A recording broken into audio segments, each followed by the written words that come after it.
spent in a miserable way.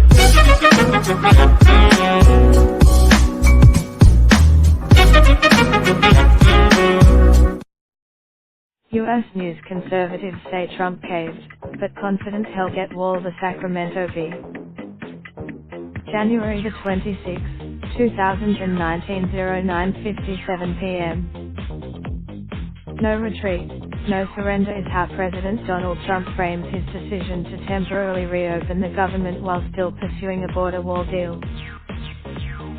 Some of his conservative backers have a different take, pathetic and wimp. Other Trump supporters seem willing to give Trump the benefit of the doubt, yet they insist that any ultimate government funding deal the president signs must include money for a wall.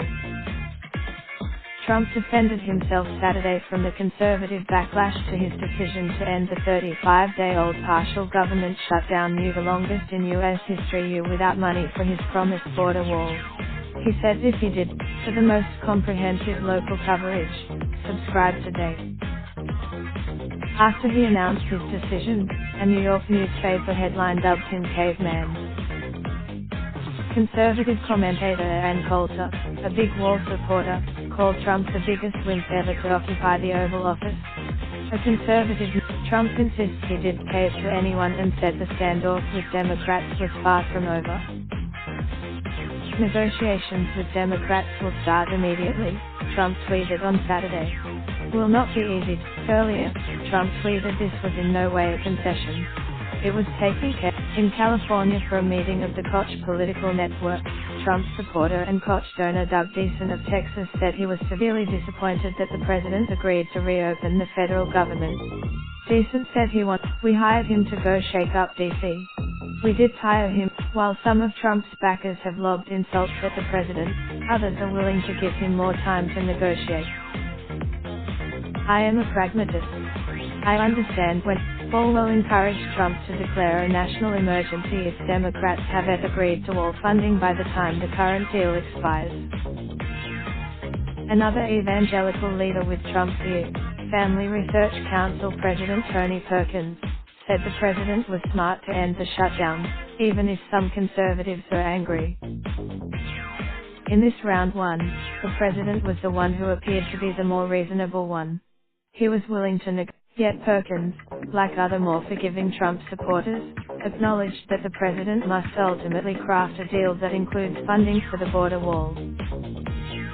Dan Stein, the president of a hardline immigration group called Federation for American Immigration Reform, put the onus on House Speaker Nancy Pelosi and the Senate's top Democrat, Chuck Schumer, who pledged to negotiate once the government was reopened. The ball is now in many ways, Trump's announcement in a chilly rose garden on Friday and the subsequent conservative backlash was a rerun of last month's theatrics in the political standoff. In December, when Trump offered signals that he might be willing to back off his threat to shut down the government over funding for a wall, conservative allies and pundits accused him of waffling on his campaign promise. Rattled by criticism, at the time, Rep. Mark Meadows, but California-based conservative leader Mark Meckler, who helped found the Tea Party movement, called the president's decision to sign off on a deal without wall funding pathetic and disgusting. Trump badly damaged his credibility with grassroots conservatives across the country, Meckler said.